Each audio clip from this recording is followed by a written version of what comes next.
जय भोले की हर हर महादेव बम बम भोले। आज मैं आपको सुख सागर 10वें स्कंद का 15वां अध्याय पढ़ रही हूँ। हरि ने धेनुक असुर को परम धाम पहुँचाए, काली विषयर नाग सो बालक दिए बचाए। सुनी। श्री सुखदेव जी बोले, हे राजन, कृष्ण बलदेव जी की अवस्था जब 6 वर्ष की हुई तो वे ग्वालों के कार्य अर्थात गाय चराने योग्य हो गए। अपने मित्र ग्वाल बालों के साथ गाय चराते हुए वृंदावन को अपने चरणों से पवित्र करने लगे। एक दिन कृष्णचंद्र जी बंसी बजाते हुए बलदेव जी और ग्वाल तथा बछड़ों के सहित वृंदावन में घुसे।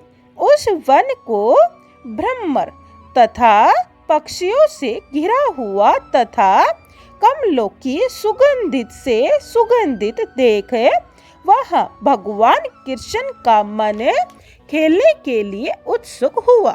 भगवान कृष्ण फल फूलों के भार से नवे हुए वृक्षों को देखकर बलदेव जी से कहने लगे, हे राम, यह पेड़ फूल और फल रूपी भेंट लेकर अपनी शाखाओं से तुम्हारे चरणों में प्रणाम कर रहे हैं, जिससे पाप के द्वारा प्राप्त हुई योनि छूट जाए। ये भोरा तुम्हारे यश को गा रहे हैं, इसीलिए यह सब मुनिगण मालूम पड़ते हैं, जो कि मनुष्य रूप में छिपे हुए भी आपको नहीं छोड़ना चाहते। हे बलदेव, देखो यह मोर कैसे नाच रहे हैं। इस तरह वन की शोभा का वर्णन करके श्री कृष्ण अपने मित्रों के साथ खेलने लगे। भोरा आदि के शब्द करने पर कभी तो अपुन भोरों की तरह गूंजने लग जाते थे, कभी हंस की सी बोली बोलते थे, कभी मोर की तरह नाचते थे, कभी गंभीर भरी वाणी से दूर गए हुए बछड़ों और गायों को टेर लगाते थे। इस प्रकार अनेक तरह से ग्वाल बालों के साथ भगवान खूब आनंद पूर्वक खेलते रहे। उसी समय श्री दामा, सुबल और सत्रोक आदि गोपगणों ने पास में श्री कृष्णचंद्र भगवान से कहा, हे कृष्ण जी, यहाँ से थोड़ी दूर पर एक ताल वन है। वहाँ पर बड़े भारी ताल के पेड़ हैं। उन पर अत्यंत मीठे मीठे ताल के फल लदे हुए हैं और अनेक टूट टूट कर जमीन पर पके हुए गिरे पड़े हैं, किंतु वहाँ एक दुष्ट धेनुकासुर दैत्य रहता है। उसके डर के मारे वहाँ कोई भी नहीं जाने पाता है। वह गधे का रूप धारण करके रहता है। उसके साथ और भी अनेक गधे के रूप में ही उसकी जाति के दैत्य रहते हैं। इसी कारण वह वन पशु और पक्षियों से रहित है। देखो तो सही, कैसी फलों की उत्तम सुगंधी आ रही है। हे कृष्ण, उन फलों के खाने को हमारी बड़ी भारी इच्छा लग रही है। हे बलदेव, यदि आपके मन में हो तो चलिए।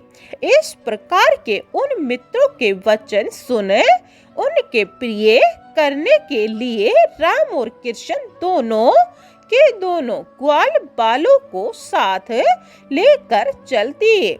बलदेव जी ने उस वन में घुसते ही उन ताल के वृक्षों को अपने भुजाओं से कपाया, यानी हलहलाया। उसके हिलते ही फल टप टप धरती पर गिरने लगे। ताल के फलों के गिरने की आवाज को सुनकर धेनुकासुर अपने पैरों से धरती धसकाता हुआ बलदेव जी की तरफ दौड़ा और झट ही बलदेव जी के पास आ पहुंचा। आकर पीछे के दोनों पैरों से बलदेव जी की छाती पर दो लत्ती मारी और बड़े ऊंचे स्वर से रोकने लगा और कुछ दूरी पर एकदम हट गया। फिर एकदम तोड़कर सामने से छाती पर दो लत्ती और चलाई। इस समय बलदेव जी ने उसके दोनों पैर पकड़कर और उसे खूब घुमा घुमा कर ताल के पेड़ पर दे मारा। घुमाते घुमाते ही उनके प्राण निकल गए थे। मरते मरते भी उसकी ठोकर से ताल के कई पेड़ टूट टूट कर जमीन पर गिर गए। उस गधा की देह से ठोकर खाए हुए सभी ताल वन के पेड़ एक से एक भिड़ते हुए आंधी के झकोरों की तरह हिलने लगे। बलदेव जी के इस विचित्र कर्तव्य को देख प्रसन्न होकर देवताओं ने फूलों की वर्षा की। उस दिन से वह तालवन असुरों से रहित हो गया। धेनु की जाति के सब असुर कृष्ण बलदेव जी के ऊपर टूटे। आते हुए उन असुरों को पकड़कर और घुमा घुमा कर ताल वृक्षों पर फेंकने लगे। उस समय ताल के फलों से और उन पर मरे हुए दैत्यों की लाशों से पृथ्वी एकदम ढक गई।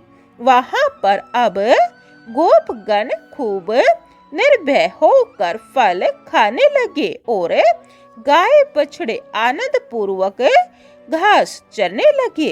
हे राजन, फिर एक दिन बलदेव जी के बिना ही श्री कृष्ण जी अपने ग्वालों को साथ लेकर गाय चराने के लिए यमुना जी के तट पर गए। दोपहरी का समय था। बहुत कड़ी घाम पड़ रही थी। उस तपन की गर्मी के कारण ग्वाल बाल तथा बछड़ों को बड़े जोर से प्यास लगी। पास में कहीं जल न पाकर वह सब यमुना जी के उस काली दह के जल को पी गए, जो कि काली नाग के जहर से दूषित जहरीला था। उस विषम जल को पीते ही वे सब के सब गाय बछड़े और गोप किनारे पर मर गए और पड़े के पड़े रह गए।